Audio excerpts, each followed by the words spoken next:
The black Monday and the black Mondays recovery. Public ने जहां पर आज माल उठाया, काश कि मैंने बेच ही दिया होता।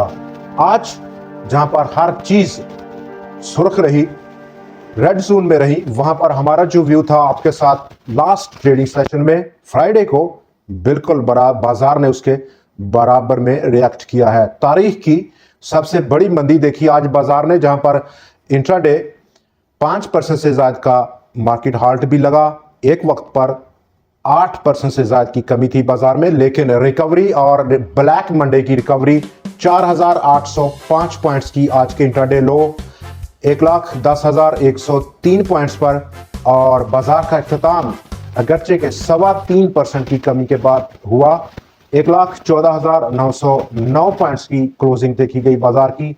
अब आगे वाला कल से बाजार का व्यू क्या रह सकता है? क्या ये बड़ी रिकवरी है जो कि इंट्राडे लो से हुई और जहां पर माल पब्लिक ने उठाया?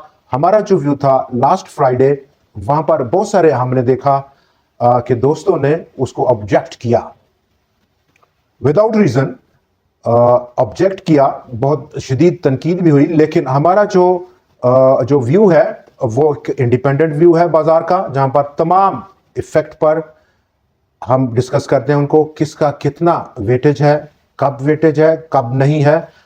ये एक फ्री एनालिसिस है जो कि हम बाजार पर डेली आपके साथ शेयर करते हैं। इसके लिए मैं मोहम्मद नईम और आप देख रहे हैं ज़फर सिक्योरिटीज प्राइवेट लिमिटेड को। हर बंदा इस वक्त आज के दिन जहां पर बाजार दुनिया के एक बार फिर से मंदी में है, शदीद मंदी में है, एशियन सेशन हो या अभी अभी जो यूरोपियन स्टॉक मार्केट्स में ओपनिंग हुई, 6 से 7% की कमी देखी जा रही है।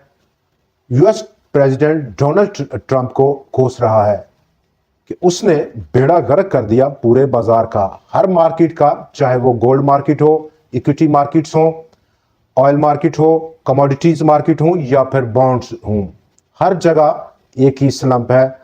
और इसकी रीजन जब अभी अभी यूएस प्रेसिडेंट से किसी ने पूछी, उन्होंने कहा मैं नहीं जानता कि दुनिया के बाजारों में मंदी क्यों चल रही है।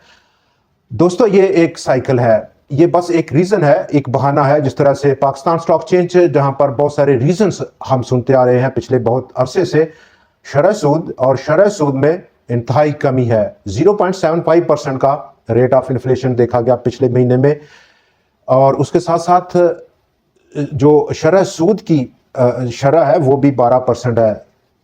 बिजली की कीमतों में कमी हुई अभी रिसेंटली। ये तमाम वो रीजंस हैं जो कि कोट किए जाते हैं, लेकिन अल्टीमेटली बाजार, स्टॉक मार्केट एक अपने साइकिल में मूव करती है, अप साइकिल और उसके बाद डाउन साइकिल। ये चीज़ें हम देखते हैं कि जब हम इन्वेस्टमेंट करते हैं, ट्रेड करते हैं, तो हमें एग्जैक्टली रिफाइन करते हैं कि कौन से लेवल पर हमको ट्रेड लगानी है, किस लेवल पर एग्जिट लेना है, टारगेट प्राइस क्या रहेगा, डाउन साइड का रिस्क है।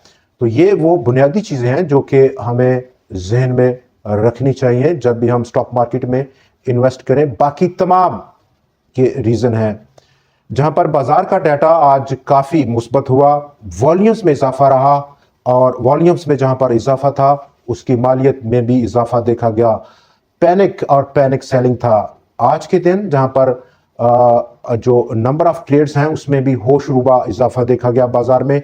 4,70,000 से जायद की नंबर ऑफ ट्रेड्स रही फ्राइडे के मुकाबले में, जहां पर 3,68,439 टोटल नंबर ऑफ थी। तो एक्सपेंशन देखी गई बाजार के हुजम में, और ये एक्सपेंशन लेके आई ये जो पैनिक थी और ग्लोबल इक्विटी मार्केट का सेल ऑफ था।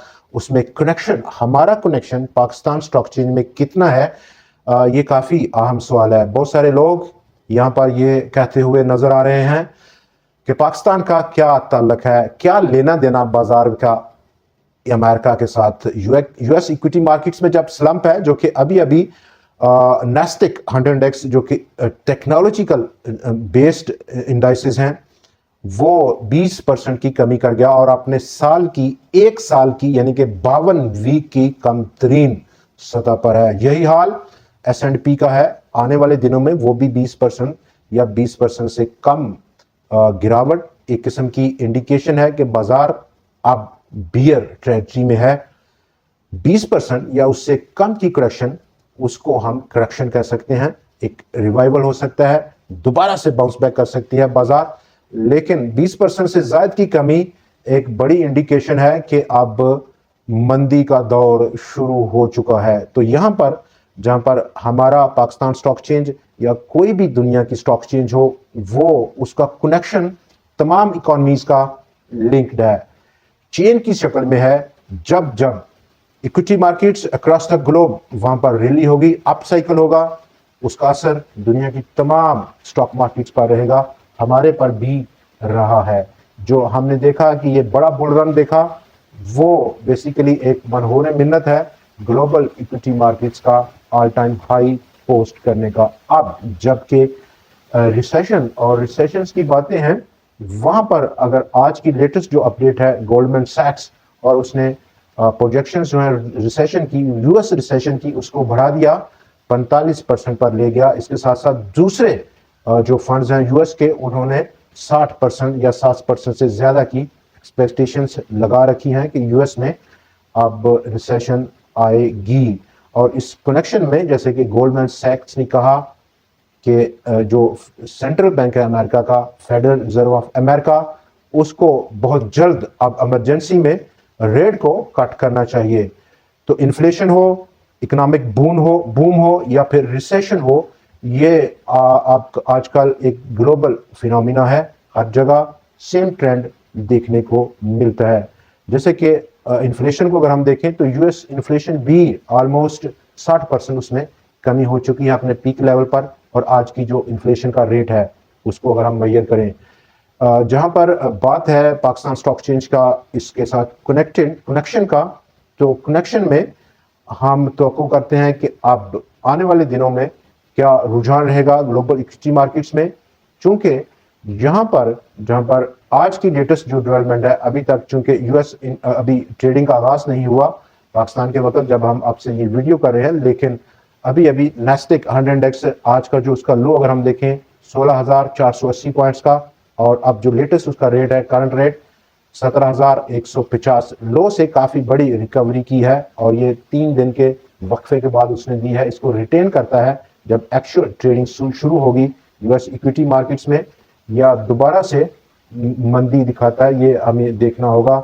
और जब रिकवरी होगी यूएस इक्विटी मार्केट्स, यूरोपियन और एशियन मार्केट्स में, तो डेफिनेटली उसका पॉजिटिव इफेक्ट जरूर पाकिस्तान की इक्विटी मार्केट्स पर देखने को मिलेगा। नंबर 2, अब जो नई ये डेवलपमेंट है, इसका इफेक्ट हमें जांचना है कि क्या इफेक्ट रहेगा, उसको पूरे तरीके से मेजर करना है, एनालाइज करना है कि किस फैक्टर को कितना वेटेज देना है। क्या हम शरह सूद पाकिस्तान की 12% है उसको बहुत वेटेज दें, या कंज्यूमर प्राइस इंडेक्स जो कि 59 ईयर्स का लोएस्ट है उसको बहुत बड़ा वेटेज दे दें 70-80%? ऐसा नहीं है।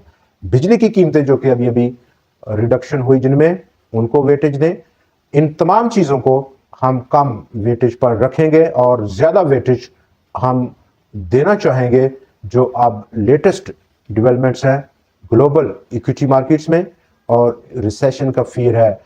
जैसा कि आपको मालूम होगा, जेपी मॉर्गन की लेटेस्ट रिपोर्ट जो उसने पब्लिश की फ्राइडे की क्लोजिंग पे, उस रिपोर्ट में बैंक ने यह कहा कि 10 साल का सबसे बड़ा पब्लिक ने माल उठाया थर्सडे, जो कि लास्ट थर्सडे था, वहां पर यूएस इक्विटी मार्केट्स में 4.7 बिलियन यूएस डॉलर्स के नए शेयर्स उन्होंने खरीदे, और ये सिर्फ और सिर्फ उस स्ट्रेटजी का हिस्सा हुआ ये बाय ऑन द डिप हो, खरीद लो। लेकिन अगले दिन फिर मंदी रही, मजीद मंदी, और आज अभी तक जो इंडाइसेस हैं स्टिल इन नेगेटिव टेरिटरी में है। यहां पर जबकि पब्लिक बहुत तेजी से माल खरीदा जिन्होंने, और वहां पर जो ग्लोबल फंड्स हैं उनकी प्रोजेक्शंस है कि वो सेल आउट करेंगे पोजीशंस को, अब पोर्टफोलियोज को अपने और कस्टमर्स को, चूंकि मार्केट अब जो है वो डिमांड कर रही है कि सेल किया जाए, और ये जो सेल है ये एक किस्म का एक्स्ट्रा वेटेज है प्रेशर का मार्केट की डाउन साइड डिक्लाइन का। तो ये एक्चुअली यहाँ पर हुआ, और हमारा जो आज की वीडियो शायद थोड़ा लंबा चले, लेकिन हम बात करेंगे यहाँ पर हमारे फंड्स की हमारे जो लिक्विडिटी प्रोवाइडर्स हैं 1 मार्च ऑनवर्ड्स यानी कि लास्ट फ्राइडे तक जो फिगर हमारे साथ रहा वो अगर हम बाय साइड देखें तो पाकिस्तान स्टॉक एक्सचेंज में सबसे ज़्यादा पैसा लगाया पाकिस्तान के कमर्शियल बैंक्स ने। 33.7 मिलियन डॉलर्स के नए शेयर्स उन्होंने खरीदे 1 March two onwards last Friday. बहुत बड़ी इन्वेस्टमेंट है, जबकि उनका थोड़ा सा साथ दिया अदर ऑर्गेनाइजेशंस ने 3.8 मिलियन डॉलर्स की शेयर्स को खरीद कर, जबकि तीसरा कोई भी बड़ा प्लेयर यहां पर पैसा नहीं लगाया इस पूरे पीरियड में। जबकि दूसरी तरफ जिन्होंने भरकर सेल किया वहां पर mutual funds top of the list रहे। 30.2 मिलियन डॉलर्स की मालियत के शेयर्स उन्होंने लिक्विडेट किए। Number 2 insurance companies 20.7 million dollars की मालियत के शेयर्स बेचे हैं। ब्रोकर्स ने साथ दिया 7 मिलियन डॉलर्स की लिक्विडेशन करके, और पब्लिक यानी कि अवाम ने 5.2 मिलियन डॉलर्स की मालियत के शेयर्स बेचे हैं। इस पीरियड में बैंक्स की यहां पर इन्वेस्टमेंट करना एक मार्केट टॉप पर, और जहां पर ग्लोबल आउटलुक अब चेंज हो रही है। फॉरेन फंड्स भी सेलिंग में है, म्यूचुअल फंड्स भी सेलिंग में है, तमाम 90% के मार्केट पार्टिसिपेंट्स सेलिंग में है। तो बैंक्स को यहां पर इन्वेस्ट करना, उनको क्या नजर आ रहा है बाजार में जो उन्होंने हैवी यहां पर बाइंग की है। नंबर 1 जो फैक्टर है, बैंक्स के पास काफी एम्पल लिक्विडिटी है, और उसकी रीजन जो एडीआर की रेशो थी यानी कि एडवांस टू डिक्लाइन रेशो जो उन्होंने मेंटेन करनी थी लास्ट कैलेंडर ईयर 31 दिसंबर तक, वो 50% का था, और उससे पहले वो काफी डाउन थे। इसको मीट करने के लिए otherwise state bank of Pakistan उनको जुर्माना करता। उन्होंने लैंड किया टूवर्ड्स प्राइवेट सेक्टर और बहुत शॉर्ट पीरियड के 1, 2 या 3 माह के लिए पैसा रखा। एडीआर की रेशो को 50% पे मेंटेन रखा। जब वो जो पीरियड था मेंटेन करने का वो गुजरा, दोबारा से पैसा उन्होंने वापस लिया प्राइवेट सेक्टर से, और अब उनके पास ये एम्पल लिक्विडिटी है जो उन्होंने बाजार में लगाई है। नंबर 2 जो यहां पर चेंज हो रहा है अब मार्केट का सिनेरियो अक्रॉस द ग्लोब, तो यहां पर एक आउटलुक बन रही है इंटरेस्ट रेट्स की दोबारा से अपसर्ज की, और उस कंडीशन में म्यूचुअल फंड्स के लिए दोबारा से बहुत अट्रैक्टिव रहेगा बॉन्ड्स में इन्वेस्ट करना, मार्केट से विड्रॉ करना। ये उनका फेवरेट कोर्स ऑफ एक्शन है in terms of this kind of situation, अगर ये डेवलप रहती है जिसकी अभी अभी इब्तदा देखने को मिलती है। तो कंसर्न्स काफ़ी ज़्यादा है ग्लोबली, जहां पर हम देख सकते हैं कि ग्लोबल इन्वेस्टर्स नंबर 1 उनका फियर इन्फ्लेशन का फियर है कि इन्फ्लेशन बढ़ जाएगा। नंबर 2 स्टैगफ्लेशन कंसर्न्स है। नंबर 3 एक किस्म की अनसर्टनिटी है कि फेडरल रिजर्व ऑफ अमेरिका उसकी पॉलिसी क्या रहेगी, जो कि अभी तक अनसर्टन है। एज पर चेयरमैन ऑफ फेडरल रिजर्व जो लेटेस्ट उनके कमेंट हैं, अभी उनको कुछ अंदाज़ा नहीं हो रहा कि क्या स्टैंड लें यहाँ पर। Number 4 flight of capital towards safe assets. तो ये जो फ्लाइट है ये अब कहाँ जाएगी? नंबर 1 सिर्फ एक एसेट है जहां पर जो अभी जो मनी है, पैसा है, वो सेफ रह सकता है, और वो है गोल्ड। गोल्ड में चूंकि ऑलमोस्ट $200 की कमी हो चुकी पिछले 2, 2.5, 3 दिनों में, लेकिन ये एक वक्ती कमी है। गोल्ड की प्राइसेस इस करेक्शन से निकलकर जब इस तरह का रिसेशन का पीरियड है तो डेफिनेटली एक शाइनिंग मूवमेंट है गोल्ड के लिए, और जहां पर इन्वेस्ट करना, हेज करना है against inflation in the time of great recessions. दोस्तों आज के प्रोग्राम में इतना ही, मिलते हैं आपसे कल फिर नई वीडियो में, देखना ना भूलिएगा। लेकिन इससे पहले हम बाजार पे दोबारा से जाने से पहले हल्की सी नज़र डालेंगे डाउन साइड, जहां पर बाजार ने रिकवरी दी वहां पर 1,10,103 पॉइंट्स का लो पोस्ट हुआ, और बहुत करीब है जो डिफाइनिंग मूवमेंट है, डिफाइनिंग लेवल है 1,09,650 पॉइंट्स का। तो फिल वक्त इंतजार करना सॉलिड सपोर्ट का, ताकि रिस्क अंडर कंट्रोल हो, एक बेहतरीन फैसला रह सकता है। आज के लिए इतना ही, मिलते हैं कल फिर आपसे, तब तक के लिए हमें इजाज़त दीजिए। खुदा हाफिज़।